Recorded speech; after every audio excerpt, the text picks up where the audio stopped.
আসসালামু আলাইকুম রহমতুল্লাহি ওয়া বারাকাতুহু। প্রিয় যুবক ভাইরা, আপনাদের জন্য কিছু ফ্রি টিপস নিয়ে আসছি। প্রিয় যুবক ভাইরা, যারা বিবাহ করতে চাচ্ছেন, বিবাহ করার আগে কয়েকটি বিষয় মাথায় রাখতে হবে আপনাদেরকে। প্রথমত যে বিষয়টা সেটা হচ্ছে রাসূলুল্লাহ সাল্লাল্লাহু আলাইহি ওয়াসাল্লামের সেই হাদিসটি। রাসূলুল্লাহ সাল্লাল্লাহু আলাইহি ওয়াসাল্লাম বলেন, 4টি বিষয়ের প্রতি লক্ষ্য রেখে মেয়েদেরকে বিয়ে করা হয়: তার সম্পদ, তার বংশমর্যাদা, তার সৌন্দর্য ও তার দীনদারিতা। সুতরাং তুমি দীনদারিতাকেই প্রাধান্য দেবে, নতুবা তুমি ক্ষতিগ্রস্ত হবে। আমরা এই জায়গায় আজকের এই আলোচনায় আপনাদের সামনে কিছু ফ্রি টিপস নিয়ে আসব। হ্যাঁ, আমাদের অবশ্যই এই পুরোটা আলোচনার ভিতরে প্রথম যে প্রায়োরিটি সেটা হচ্ছে দীনদারিতা। দীনদারিতাকে প্রায়োরিটি দিয়ে দীনদার হতে হবে, কিন্তু দীনদারিতার ভিতরেও কিন্তু বিষয়াদি আছে, ঠিক আছে? সেই বিষয়গুলো আমরা কিভাবে চেক করব বা রিচেক করব, বা এই বিষয়টা দিনদারির ভিতরেও কীভাবে মিলাবো আর কি, পাত্রী নির্বাচনের ক্ষেত্রে বিষয়টা মাথায় রাখতে হবে যে সকল বিষয়গুলো, সে সকল বিষয়গুলো নিয়ে আজকে আমরা কিছু পরামর্শ দিতে যাচ্ছি। আমরা বিভিন্ন অনলাইনে লেখালেখি দেখেছি বা বিভিন্ন ভাইদের পোস্ট দেখেছি, সেখান থেকে কিছু আইডিয়া বা কিছু একটা বিষয়বস্তু কালেক্ট করেছি, সেগুলো জাস্ট আপনার সামনে আরেকবার উপস্থাপন করতে চাচ্ছি ইনশাআল্লাহ। প্রথমত যে বিষয়টা দেখবেন, দিনদারি থেকে প্রায়োরিটি দেওয়ার পরে যে বিষয়টা দেখবেন সেটা হচ্ছে যে কুফু মিলে কিনা। কুফু মানে হচ্ছে যে অবস্থান মিলে কিনা, অর্থাৎ আপনার সাথে আপনি যে পাত্রীকে নির্বাচন করবেন তাদের পরিবারের মানসিকতা মিলছে কিনা আপনাদের পরিবারের সাথে, এটা দেখা জরুরি। যেরকম দেখেন, একটা অঞ্চলের সাথে কিন্তু এক এক ধরনের বিষয়াদি আছে। যেরকম নোয়াখালী অঞ্চলের মেয়েদেরকে বা ছেলেদেরকে কিন্তু সাধারণত আপনার বগুড়ার দিকে বিয়ে দিতে চাবে না, বা উত্তর অঞ্চলের দিকে বিয়ে দিতে চাবে না। তারা চায় যে ওই এলাকার যেন হয়, হ্যাঁ, ওই রিজিয়নের যেন হয়, ঠিক আছে? ঠিক তেমনি বিভিন্ন এলাকার বিভিন্ন বিষয়াদি রয়েছে, কালচার রয়েছে, this kind of things are কুফু। তো আপনার পরিবারের মানসিকতার সাথে তাদের পরিবারের মানসিকতা মিলছে কিনা, আপনার আর্থিক অবস্থার সাথে তাদের আর্থিক অবস্থা মিলছে কিনা, আপনার এবং ওই যে পাত্রী যেটা আপনি যাকে চয়েস করতে চাচ্ছেন বা দেখতে যাচ্ছেন তাদের সামাজিক স্ট্যাটাসের সাথে আপনাদের সামাজিক স্ট্যাটাস মিলছে কিনা, এই বিষয়গুলো দেখা কিন্তু জরুরি। অনেকে মনে করে যে এগুলা দেখে কী করবো রে ভাই, দিনদারিতে থাকলেই হলো, ইটস এনাফ। না, অনেক দিনদারদের ক্ষেত্রে কিন্তু এই বিষয়টা না মানার কারণে দেখা যাচ্ছে যে খুব অল্প সময়ের ভিতরেই তাদের ডিভোর্স হয়ে যাচ্ছে। নাউযুবিল্লাহ, আল্লাহ আমাদের সবাইকে এখান থেকে হেফাজত করুন। সুতরাং কুফু নির্বাচন এই জামানার ক্ষেত্রে ভেরি ভেরি ইম্পর্ট্যান্ট।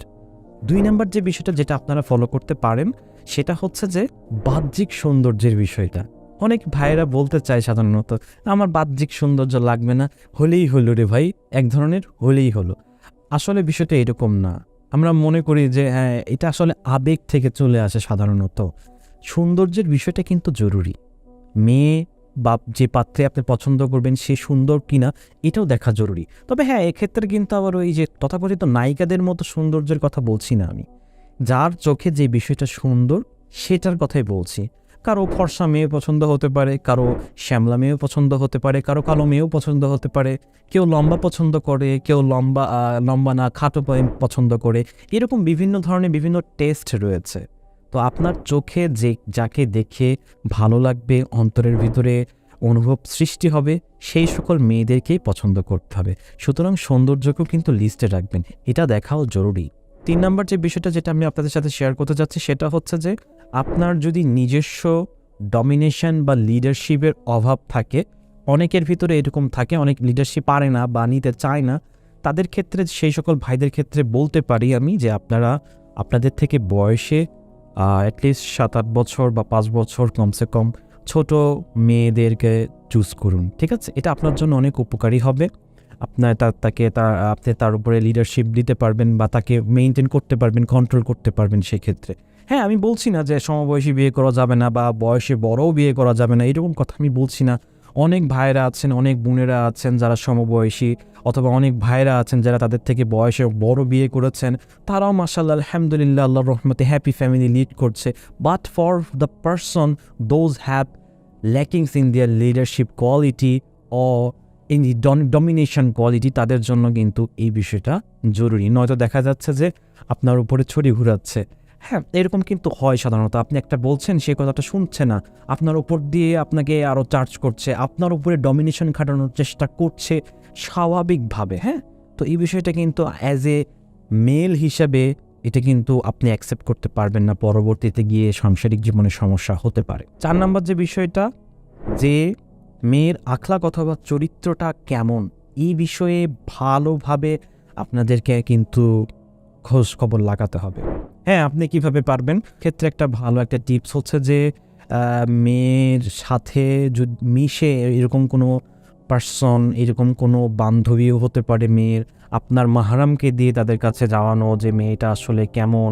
একটা মেয়ে কিন্তু একটা মেয়েকে খুব ভালো করে চেনে, তাদের আচার আচরণ সব কিছু কিন্তু ভালোভাবে জানে। আপনি যদি এলাকার কাউকে যে কোনো পুরুষ মানুষকে যে জিজ্ঞাসা করেন, সে তো কোনো কিছু বলতে পারবে না, ভাই বোরকা পরে যায়, দেখি পর্দা করে, ঠিক আছে। বাট ইনার সাইটে তাদের আচার আচরণগুলো কেমন, সে কি অহংকারী কিনা, সে কি দাম্ভিক কিনা, আদার্স যে বিষয়গুলো আছে আর কি, যে বিষয়গুলো থাকলে সাংসারিক জীবনে সমস্যা হতে পারে, এটা কিন্তু বেশি বেশি চেক করতে হবে। যদি সেটা চেক করার কোনো পসিবিলিটি না থাকে, মেয়ের মাকে দেখুন, হ্যাঁ, মেয়ের মায়ের সম্পর্কে জানুন, মেয়ের মা কেমন, তারপরে মেয়ের আদার্স খালারা কেমন, হ্যাঁ, এই বিষয়গুলো ভালোভাবে জানার চেষ্টা করবেন যে ওই পরিবারের লোকজনগুলো কেমন। এটা একটু সময় নিয়ে হলেও যাচাই করবেন, ঠিক আছে ভাইয়ারা? এত তাড়াহুড়া করার দরকার নেই। 5 নাম্বার যে বিষয়টা, সেটা অনেকেই বলে আর কি, অনেকের অভিজ্ঞতার মাধ্যমে উঠে এসেছে, সেটা হচ্ছে মেয়ে সন্দেহ ব্যতিক কিনা। এটা এক ধরনের একটা রোগ আর কি, সাইকোলজিক্যাল ইস্যু, অতিরিক্ত সন্দেহপ্রবণ হওয়া আর কি। অনেক সময় অনেক মেয়েদের ক্ষেত্রে বিষয়টা দেখা যায় যে তাদের আপনজনদের ক্ষেত্রে তারা কিন্তু খুবই সিনসিয়ার, একটু কিছু হইলে এই তুমি এটা কেন করছো, এটা করছো কেন, মানে বিভিন্ন ধরনের আর কি চার্জ করা শুরু করে, যেটা কিন্তু আসলে আপনার বৈবাহিক জীবনে আপনাদের শান্তি দিতে দিবে না, মানে সাধারণত শান্তি পেতে দেয় না। সারাদিন কাজ করে এসে এই টাইপের বিষয়গুলো যখন আপনার সামনে ঝাড়বে, দেখা যাচ্ছে যে সেকেন্ডে কিন্তু ঝগড়া হওয়ার পসিবিলিটি আছে। তো এই ক্ষেত্রে এই বিষয়টা একটু চেক করবেন ইনশাআল্লাহ, সন্দেহ ব্যতিক কিনা এই বিষয়টাতে একটু যাচাই করবেন ইনশাআল্লাহ। 6 নম্বর বিষয়টা হচ্ছে যে মোহর নির্বাচনের ক্ষেত্রে সতর্ক। আপনার পরিবারের লোকজন বলতেছে যাদের দেখ কোনো সমস্যা নেই, আপনার ওই যে যে পাত্রীপক্ষের লোকেরা আছে তারাও বলতেছে যে এত অ্যামাউন্ট আমাদের লাগবে না, এই বিষয়ে আপনি হেলাফেলা করবেন না। আপনার যতটুকু সামর্থ্য, যে ভাই আমার কাছে এত টাকা আছে, আপনি আমাকে দিলে এই টাকার ভিতরে দিতে হবে, নয়তো আমি পারবো না, এই বিষয়টা থেকে একদম কেয়ার থাকতে হবে যে পরে শোধ করবো, এইরকমভাবে নেবেন না, ঠিক আছে? বড় অ্যামাউন্ট দিয়ে ধরা খাবেন না, সারা জীবন কিন্তু গোলামি করতে হবে আপনাকে। তো এই বিষয়টা মাথার ভিতরে রাখবেন। মোহরের ক্ষেত্রে সাবধান, আপনি ওই অ্যামাউন্টটি সেট করবেন যে অ্যামাউন্ট আপনার কাছে মজুদ আছে, যে অ্যামাউন্ট আপনার কাছে মজুদ আছে, যে আমি এতটুকু নিব, নগদে আমি সেটাকে ডিসমিস করাই দিব, এইরকমভাবে সে অ্যামাউন্টটা সেট করবেন, ঠিক আছে? হ্যাঁ, 10-20 হাজার বা এরকম যদি ঘাটতি থাকে বা এরকম যদি করার লাগে, তো সেটা কোনো ইস্যু না, বাট নগদেই মোহরানাটা চুকিয়ে দেওয়ার চেষ্টা করবেন ইনশাআল্লাহ। তবে এক্ষেত্রে যদি আপনার মোহরানায় যদি রাজি না হয়, যদি আরও বেশি বলতে চায়, চেষ্টা করবেন যে ওখান থেকে সরে আসার, কারণ আপনার যতটুকু সামর্থ্য সেই সামর্থ্য অনুযায়ী বিয়ে করুন। 7 নম্বর যে বিষয়টা, সেটা হচ্ছে পাত্রী এবং পাত্রীপক্ষের সাথে আপনার দিনী অবস্থান, আপনার আর্থিক অবস্থান এবং আপনার লাইফস্টাইলের প্ল্যানিংগুলো তাদের সাথে শেয়ার করবেন, যে আপনি কী করতে চাচ্ছেন, কী করতে চাচ্ছেন না। হ্যাঁ, একটা পাত্রীকে আপনি পড়াবেন কি পড়াবেন না, আপনি তাদেরকে কোথায় রাখবেন, কোথায় থাকতে হবে, হ্যাঁ, এই সকল ওভারঅল বিষয়গুলো পাত্রী এবং পাত্রীর পরিবারের সাথে পরিপূর্ণভাবে শেয়ার করবেন, ঠিক আছে? তাহলে হবে কি, পরবর্তীতে গিয়ে তারা কোনো এক্সকিউজ দেখাতে পারবে না যে তুমি কেন আমাকে এখন পড়াশোনা করতে দিচ্ছ না বা পড়াশোনা করতে দিবে না, তুমি তো আমাকে শুরুতে বলো নাই, এইরকম বিষয়গুলো আর কি ক্লিয়ার করবেন, ঠিক আছে? তো এইরকমভাবে আর কি তাদের সাথে কথোপকথনের মাধ্যমে ক্লিয়ার করবেন যে আপনি মেয়েকে কোথায় রাখতে চাচ্ছেন, কোথায় থাকতে হবে, আপনার পিতামাতা আছে তাদের সাথে ভালো আচরণ করতে হবে, তাদেরকে দেখভাল করতে হবে এবং তাদের সাথে আপনি থাকতে চাচ্ছেন। তো এই সকল ওভারঅল বিষয়গুলো একদম ক্লিয়ারেন্সের মাধ্যমে কিন্তু আপনারা ডিসিশনটা নেবেন বা তাদেরকে জানাই দিবেন শুরুতেই, যে আমি বলেছিলাম এই বিষয়গুলো আমি করব, এই বিষয়টা মানে জানাই দিবেন, তাহলে পরবর্তীতে আর সমস্যা হবে না ইনশাআল্লাহ। 8 নাম্বার এবং খুব বাস্তবিক বিষয়, সেটা হচ্ছে যে ফেসবুক প্রোফাইল দেখেই পাগল হবেন না, ঠিক আছে? বায়োডাটা দেখেই পাগল হবেন না, বোরকা নিকাব পরে ব্যাস হয়ে গেল দিনদারিতা, না, এরকম না। এরকমটা আসলেই আপনারা এর ফাঁদে পড়বেন না, ভালোভাবে যাচাই করবেন, ঠিক আছে? ভালোভাবে যাচাই করবেন, ভালোভাবে খোঁজ খবর নেবেন, মেয়ের বাবা কেমন, মেয়ের বাবা দিনদার কিনা, মেয়ের মা কেমন, মেয়ের মা দিনদার কিনা, মেয়ে দিনদার কিনা, এরকম কিছু কোশ্চেনারিজ পাওয়া যায়, ঠিক আছে? একটা মেয়েকে জিজ্ঞাসা করুন, সপ্তাহে 2 দিন রোজা রাখা সুন্নাহ, কোন 2 দিন? আরবি মাসের মাঝখানে 3টা দিন আছে, যেই 3টা দিনে রোজা রাখা যায় কি নফল রোজা রাখা যায়, সেই কোন 3টা দিন, কিয়ামুল লাইল সে আদায় করে কিনা বা কোন সময় আদায় করে, কিছু কিছু কোরআনের আয়াত বলবেন তাকে, যে সকল কোরআনের আয়াতগুলোর মিনিং সে জানে কিনা, সূরা ফাতিহার মিনিং সে জানে কিনা, ইহদিনাস সিরাতাল মুস্তাকিম, এই টাইপের কিছু কোশ্চেন করবেন যে এই আয়াতের মানে কি।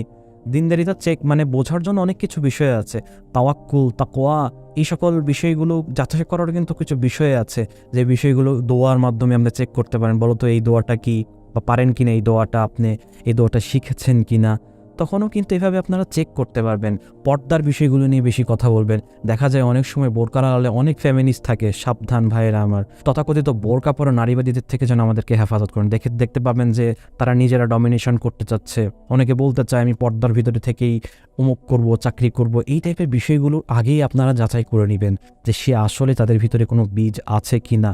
ঠিক আছে, শুধু বোরকা পরে ফেসবুক প্রোফাইলে ইসলামিক স্ট্যাটাস দেয়, বায়োডাটাতে এক গাদা কথা লিখে রাখছে, পাগল হবেন না দয়া করে। ঠিক আছে, এরকম বায়োডাটা দেখে কত মানুষ যে ধরা খেয়েছে তার কোনো ইয়াত্তা নাই। একটা বায়োডাটার ভিতরে কত কথা লিখেছে দিনের বিষয়ে, কিন্তু দেখা যাচ্ছে যে বাহ্যিক জীবনে তার কোনোটাকেই সে খুঁজে পায় নাই। 9 নম্বর যে বিষয়টা সেটা শেয়ার করতে চাচ্ছি, সেটা হচ্ছে যে শ্বশুরবাড়ি থেকে কোনো কিছু পাওয়ার আশা করবেন না। হ্যাঁ, সামাজিক কিছু রীতিনীতির কারণে বা অনেক দিন ধরে বহমান কিছু সামাজিক কালচারের কারণে দেখা যেতে পারে যে আপনার পরিবার থেকেও অনেক কিছু চাহিদা আছে, যে ওইটা কেন দিল না, এটা কেন দিল না, হ্যাঁ এত সুন্দর ছেলে একটা মোটরসাইকেলও দিল না, ইত্যাদি বিভিন্ন কথা পরিবার বলবে। বাট আপনি আপনার জায়গায় স্ট্রং থাকবেন, ঠিক আছে, যাতে এইরকম কালচারগুলো যেন আপনাদের মাধ্যমে না হয়। আর পরিবারের লোকজনদেরকে যতটুকু পারবেন সতর্ক করার চেষ্টা করবেন, আল্লাহর ভয় দেখাবেন, যাতে করে তারাও যেন এই সকল বিষয়গুলো নিয়ে কোনো প্রকার কোনো তুচ্ছ তাচ্ছিল্য বা আপনার হবু ওয়াইফকেও যেন কোনো প্রকার কটূক্তি না করে। সর্বোপরি যে বিষয়টা বলতে চাচ্ছি সেটা হচ্ছে যে বৈবাহিক জীবন সুখেরও হতে পারে, দুঃখেরও হতে পারে। এটা একটা পরীক্ষার মতো। রাসূলুল্লাহ সাল্লাল্লাহু আলাইহি ওয়াসাল্লাম বলেছিলেন যে ছেলেদের জন্য নারী ব্যতীত আমি কোনো বড় ফিতনা দেখি নাই। তো এই বিষয়টা মানে এই না যে বেপর্দা মেয়ে বা নারীদের বিষয়গুলো সয়লাভ, এরকমটা শুধু এইটাই না, পাশাপাশি ফিতনা মানে হচ্ছে পরীক্ষা, অর্থাৎ নারীদের অধিকার আদায়েও কিন্তু আপনাদেরকে পরীক্ষা দিতে হবে, এবং এটাই সবচেয়ে বড় পরীক্ষা। সাচ অ্যাজ আপনি আপনার মায়ের সাথে কীরকম আচরণ করছেন, আপনি আপনার বোনের সাথে কীরকম আচরণ করছেন, আপনি আপনার ওয়াইফের সাথে কীরকম আচরণ করছেন, প্রত্যেকের হক ঠিকমতো আদায় করছেন কিনা, আপনার মেয়ের সাথে কেমন আচরণ করছেন, তার হক আদায় করছেন কিনা। তো এই সকল পরীক্ষার বিষয় কিন্তু, ঠিক আছে। তো এইরকমটা আপনার যে হবু ওয়াইফ আসবে, সেও কিন্তু আপনার জন্য একটা পরীক্ষা হিসাবেও আসতে পারে। সুতরাং বৈবাহিক জীবনে বিভিন্ন ধরনের ইনসিডেন্ট হবে, বিভিন্ন ধরনের ঝগড়া বিবাদ হবে, হতেই পারে, স্বাভাবিক বিষয়, এটাকে স্বাভাবিকলি নিতে হবে। আপনার পছন্দকৃত মেয়ে বা বিয়ে করা বউয়ের যদি কোনো প্রকার ভালো গুণ থাকে, জাস্ট স্টে উইথ হার। ছোট্ট একটা দোষের জন্যই কি আপনি ডিভোর্সের দিকে চলে যাবেন, এরকম মন মানসিকতা থেকে দূরে থাকতে হবে। তার যদি কোনো প্রকার কোনো একটা ভালো গুণ থাকে, সেটা হোক আপনাকে সম্মান করে বা হোক আপনার কথা শোনে, যে কোনো একটা ভালো গুণ যদি থাকে, সেটার জন্য তাকে নিয়ে রাখুন, তাকে সবসময় আপনার পাশে রাখুন, তাকে অযথাই ছোট্ট একটি বিষয় বা ঝগড়া বিবাদের জন্য ছেড়ে দিবেন না বা ডিভোর্সের দিকে যাবেন না। Very very important. আর সর্বোপরি আল্লাহর কাছে সবসময় দোয়া করবেন। সূরা ফুরকানের ৭৪ নম্বর আয়াত, বিবাহের আগে এবং পরে এই আমলটা জারি রাখবেন। রব্বানা হাব লানা মিন আজওয়াজিনা ওয়া যুররিয়াতিনা কুররাতা আয়ুন ওয়াজআলনা লিল মুত্তাকিনা ইমামা। ভেরি ভেরি ইম্পর্ট্যান্ট এই দোয়াটি আপনারা বিবাহের আগে তো অবশ্যই করবেন, বিবাহের পরেও কিন্তু এটা কন্টিনিউয়াস রাখবেন, এবং আল্লাহর কাছে সবসময় দোয়া করবেন আল্লাহ যেন আপনাকে নেককার সালেহীন একজন স্ত্রী দেয়, যেই স্ত্রী কিনা আপনার চক্ষু শীতল করবে। সুবহানাল্লাহ, আপনার চক্ষুকে শীতল করা মানে কি? যাকে দেখে আপনার অন্তরের সমস্ত কিছু দূর হয়ে যাবে, যাকে আপনার কাছে নিয়ে মনে হবে যে একেই বুঝি আমি চাচ্ছিলাম এতদিন ধরে। আর বিবাহের ক্ষেত্রে সবসময় মাথায় রাখতে হবে তাকদীরের বিষয়টা। আল্লাহ তাকে আপনার জন্য পছন্দ করবেন, যে কিনা আপনার জন্য সুইটেবল, যাকে কাছে নিয়ে আপনি শান্তি পাবেন, সেই আপনার জন্য আসবে, তাকেই আল্লাহ সুবহানাহু ওয়া তাআলা আপনার জন্য চয়েস করেছেন। সুতরাং আল্লাহর কাছে সবসময় দোয়া করবেন, আল্লাহ যেন আপনাদেরকে, আমাদের সবাইকে যেন নেককার সালেহীন একজন স্ত্রী দান করেন। যার একজন নেককার সালেহীন স্ত্রী রয়েছে এই দুনিয়াতে, তার আর কোনো কিছুর দরকার নেই, ঠিক আছে। এই একজন নেককার সালেহীন স্ত্রী রিজিকের সবচেয়ে উচ্চ পর্যায়ে রয়েছেন। সুবহানাল্লাহ। আল্লাহ আমাদের সবাইকে এই সকল বিষয়গুলোকে বোঝার এবং এই সকল বিষয়গুলোকে মেইনটেইন করে পাত্রী নির্বাচন করার তৌফিক দান করুন। ওয়া আখিরু দাওয়ানা ওয়ানিল হামদুলিল্লাহি রাব্বিল আলামিন। আসসালামু আলাইকুম ওয়া রাহমাতুল্লাহি ওয়া বারাকাতুহু।